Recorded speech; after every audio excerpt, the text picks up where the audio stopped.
Veterinarian Dr. Joe is here to answer your pet questions this morning, and he has brought along a little friend. This is 4-year-old Howard. Howard, yes, and Howard's probably a Maltipoo. I mean, he's obviously some poodle in him, but a little Maltese. And Howard he's kind of a special needs. He is a little bit. He is a little bit. He can't hear usually, but he does motions really well. He's usually pretty hyper. This morning he played so much. Now he wants to take a nap or whatever. Well, so yeah, we'll keep him awake for the segment. He's been very calm today. He's good little dog. He is a happy little dog. I mean, this dog is really happy.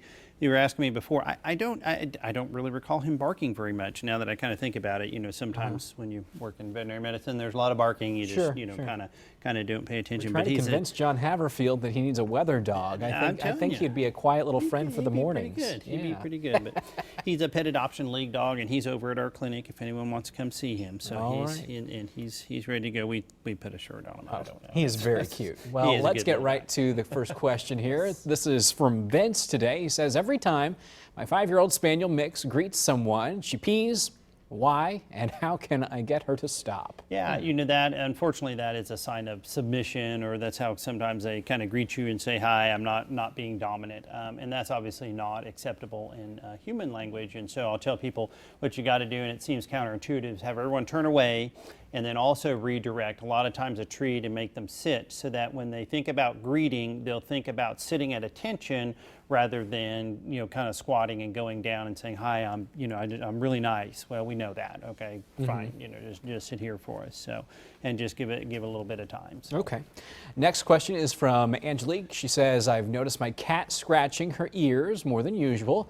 Could she have an ear infection, and what can I do to help? Maybe ear mites? Yeah, it could be. A lot of times you get ear mites from a friend. So if no friends are around, then allergies are actually a pretty good thought process there. Probably check by your veterinarian, and sometimes you can get some drops and things to put in there.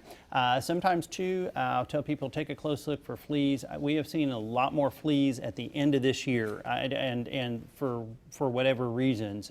And sometimes they'll actually scratch up around their head, because cats are really good groomers, and the only place the flea can get away is to get right on the head. And real quick, this last question is from Teresa. My standard poodle develops tear stains around her eyes. What can I do to keep her clean? Yeah, there's definitely a few things you can do. Have your veterinarian look and see, and if they need to, they can what they call cannulate, or kind of clear the tear ducts a little bit. Sometimes there's some drops you can put in the eyes that will kind of help with that. And honestly, sometimes it's just a matter of getting it really short. See his tear staining here? If we actually shave his face a little bit shorter, which a lot of people don't like, some people want a beard, okay? And we've kind of shaved off his beard here, then that tear staining would go away, because it's just wicking out of his eye. So. Yeah. Perfect. All right. Get rid of yours. Thank you very much, Dr. Joe. Yes, Howie, you take care of that. That's right. Well, if you have any questions for Dr. Joe about your pets, just post it to our Facebook page, KJRH TV. And if you are interested in adopting Howard, you can call the Pet Adoption League at the number on your screen. And if you'd like to learn more about the Heritage Veterinary Hospital or see other pets who need homes, just go to our website, kjrh.com. Tanaya.